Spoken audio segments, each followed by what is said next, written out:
Saxon Algebra 2, greetings. Welcome to lesson 57, in which we will once again explore an intersection between science and math. I really love that about John's Algebra 2 curriculum. He introduces lots of little scientific problems that students are likely to run into in physics and chemistry and other science classes. It's not limited to just that, but physics and chemistry have a lot of math. This is a physics related question, and what I do is I'm going to, as usual, I'm going to teach you just enough science to be dangerous, and then we're going to focus on the math. When you encounter this in a science class, you will get much more background. All right, I'm not trying to be a science teacher right here. In ideal gas law problems, what we're dealing with are three different properties: pressure, volume, and temperature. And the idea is for a certain group of gases, right? Solids, liquids, gases, three states of matter. For some gases that are called ideal gases, these three properties will stay in balance. If you change one of them, the other two will adjust to compensate. So we can create really easy ratio problems using these three qualities, showing kind of like a before and after scenario. And the way we write it is the first pressure times the second pressure, or times of the first volume, divided by the first temperature, will be equal to the same three properties after they've been changed. Okay, so this is like the before, and this is the after. So as you can see, the math on these would be really simple because we're just doing ratios. And what else do I want to say about it? These come in weird units. Pressure comes in, for example, newtons per square meter, atmospheres, pounds per cubic inch. Weird things that we're not used to, and I'll show you where John writes about them. He makes a list right here for pressure, for volume, for temperature, all the different ways it could be measured. Temperature is my favorite because it's just 1 kelvins. Now, what John tells us later down here in the fine print is that in real life science problems, you have to make sure that your units match, right? Pressure, the first pressure and the second pressure have to be measured in the same unit. The volumes have to be the same. And if they're not, then you have to fix that by using unit multipliers. Terrors. But here's the good news. He promises not to play that dirty trick on us. For us, he's going to keep everything in the same units, so we don't have to worry about that. So if you're ever solving this kind of problem in the wild, remember that units have to stay consistent or the math doesn't work. But we don't have to worry about it. Let's do the first problem. 57.1. Ready? It's got a long lead-in, but what we're really doing is we're just looking for these numbers, right? I'm going to even just write them down. P1, V1, T1, P2, V2, T2. But the only thing we have to really remember is that it's a fraction and the T goes on the bottom. In my brain, I call this pivot because pivot, PVT, helps me keep them in the right order. I remember PV and then T down below.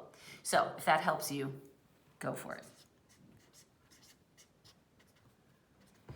Okay, 4 liters of an ideal gas at a temperature of 800 kelvins had a pressure of 100 newtons per square meter. Hold the bus, I'm already confused. What about you? Let me go back. 4 liters of an ideal gas. I'm not sure which one of these is measured in liters. It's not immediately obvious to me. So I'm going to hold off on that and I'm going to go on. It had a temperature of 800 kelvins. Okay, that I can deal with. Temperature equals 800 100 kelvins. It tells me temperature, plus I know kelvins automatically are temperature. That's one thing I know.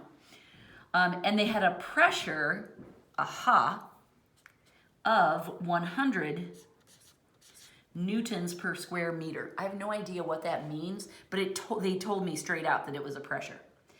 4 liters, now I have a pretty good guess that that must be the volume, because that's the other number associated with these. If the volume were increased to 10 liters, and that confirms for me that liters is a measure of volume, because that's what these 4 liters were. See, so what I'm doing here is I'm not looking at that chart and trying to figure this out in a logical way. I'm feeling my way through the problem and using logic to figure out which unit goes with which one of these 3 measures. And the temperature were reduced to 600 temperature. That's the easiest one for me. What would the pressure be? So this is the one we're trying to find out. Okay, now I'm going to give you a tip that John will give you later. We're going to take this equation.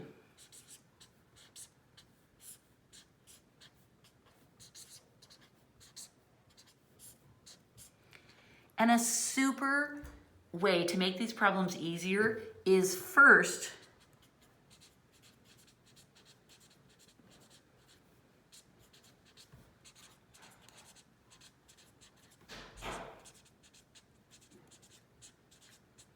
rearrange for the desired variable. We are solving for P2 right here, right? So let's use algebra. Before we start jamming all these numbers in, let's use algebra to rearrange these so that P2 is by itself. That's what I'm trying to say here. Okay, if we just fill in all of these variables with the numbers, then we're going to be dragging numbers all over the place. It's easier just to rearrange when we have letters only. Then when we fill in, all we have to do is simplify. So I'll show you what I mean. I want this P2 by itself. That means I have to multiply, I have to get rid of both of these. So I'm going to multiply by T2 on the top, then those will cancel. Then I'll multiply by V2 on the bottom, and those will cancel. But I have to do it over here as well, T2, V2, right? But now what I have is a new formula. P2, I'm going to rearrange the order. P2 is equal to P1, V1, T2 over that. Do you see what we did? We just treated this as an abstract equation. We solved it for the desired variable. Now we can create buckets and simply fill in and simplify. So I'm going to write P2 equals, and then I'm going to put 3 buckets on top, 2 buckets on the bottom. Now we fill in P1, 100. What's my next bucket? V1, 4. T2, 600. And then on the bottom, T1, 800. You just have to be careful in this part, obviously. And then V2 is on the bottom. V2 is 10. Okay? If I did this right, I used every number once and only once.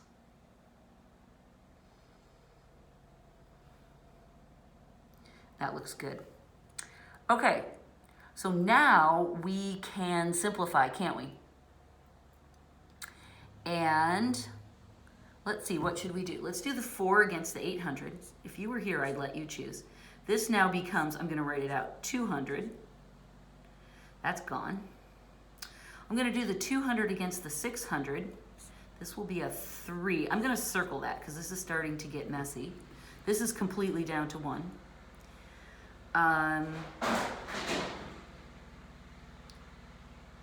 The 4 is completely gone. Then I'm going to go this against this and get 10. I'll circle it. This is down to 1 also. So all that's left is that P2 equals 3 times 10, which is 30. Well, I feel good about that. And now I just need to know the units. And all I have to do is say, okay, this is a pressure. So I'm looking back to the problem and see if they tell me what unit the pressure is measured in. Pressure of 100 newtons per square meter. newtons per square meter. I do not have to understand the science of that. I just need to know how to copy a unit. Yay, that's the right answer. Okay, let's do another one.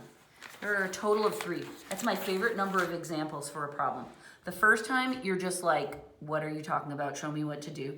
The second time, you're like, okay, it's starting to make a little sense. And then the third time, I think, is when most brains go, all right, I can understand that. Did you hear that big crash? That was my laundry basket falling off my washer because it was, the spin cycle took out the laundry basket, and it was a laundry basket in a laundry basket, and the inner one was metal, so it was kind of exciting. Okay, ready? I'm glad the cat wasn't in there anymore because I just let him out. Here's our basic pivot equation. The letters spell pivot.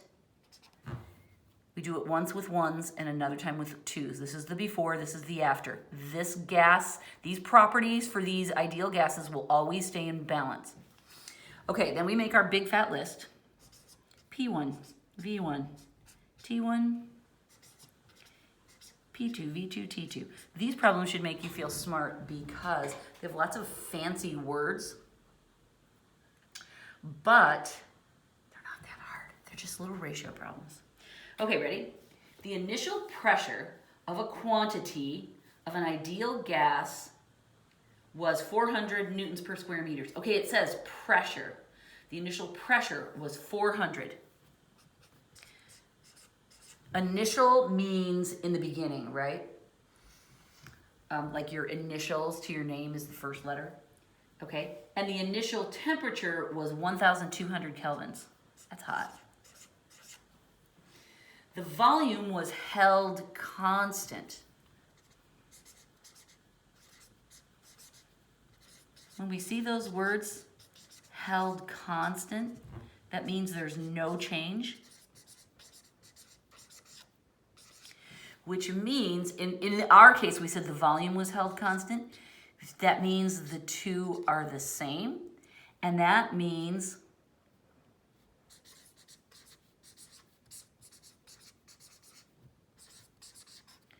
we can drop that element completely out of the equation or formula, however you look at it.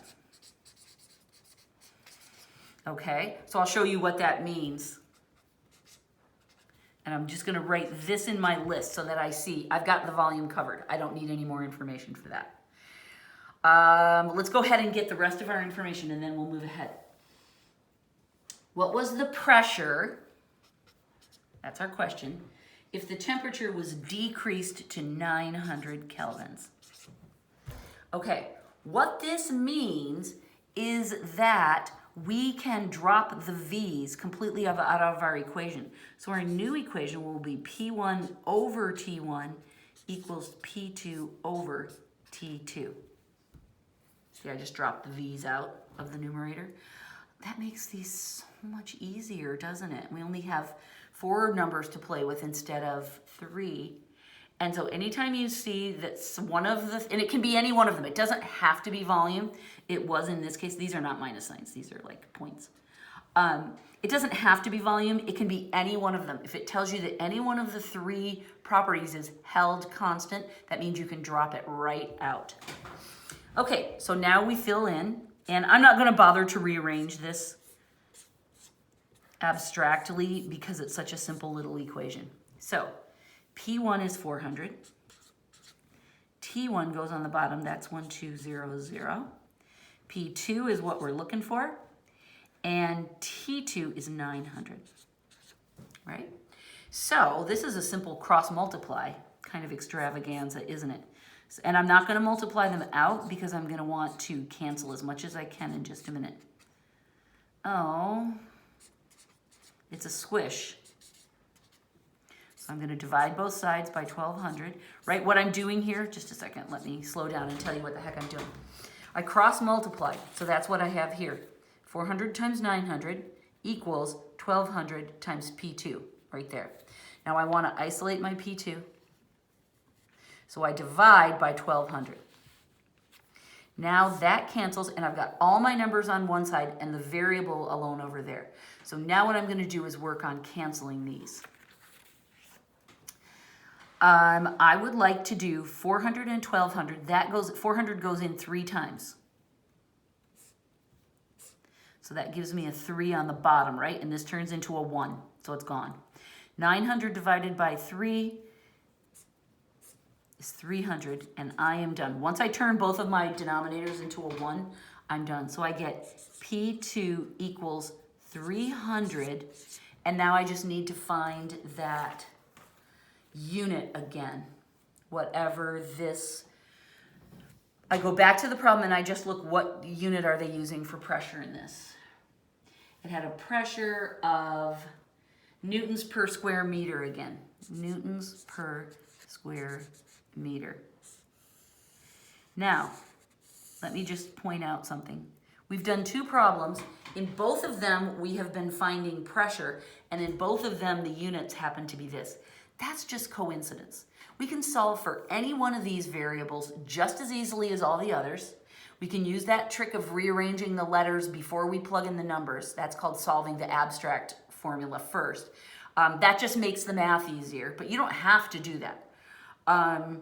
It doesn't have to be pressure, and it doesn't have to be newtons per square meter. And I believe this third example is going to mix it up a little bit, just a little bit. But don't think that, oh, we always solve for pressure in these, because that's not true. One more. 57.3. Now, because we have seen that this holding constant thing happens sometimes, what I like to do is read through it first, just skim through it and look to see if any of the variables are held constant, because I don't want to write down extra things or make this work more confusing than it needs to be. So I always look for any constant, any information about things being held constant before I start writing. There's my formula. Like to keep him handy. The temperature, oh, okay, first sentence. The temperature of a quantity of ideal gas was held constant in an experiment. So T is constant. So we're automatically going to drop it out of our formula. That means that what we have now is P1V1 equals P2V2. And our list is going to be much smaller, right? So I can immediately strike the T's. And again, when it comes to holding constant, one of these 3 properties, it can be any one of them, and you just drop it out. If the pressure was held constant, then it would be V over T, right? So we can do it anyway. There's no rules on that. Okay, the original pressure was 7 atmospheres. Oh, so pressure is being measured in a different unit this time. And the original volume was 42 liters. If the volume was reduced to 10 liters, what was the final pressure? Okay, so once again, we're trying to find pressure. And once again, I will say that when we hold one of the variables constant and we just have 2 of the 3, I don't bother to solve the equation in the abstract first. It's easy enough to solve this. If you want to, you can, but it's easy enough just to do the math the regular way. Okay, so that means I'm going to create this. No fractions, that's kind of fun. P1 is 7, V1 is 42, P2 we don't know, V2 is 10. So there it is. I see there's my variable, so I'm going to divide away this 10, right? And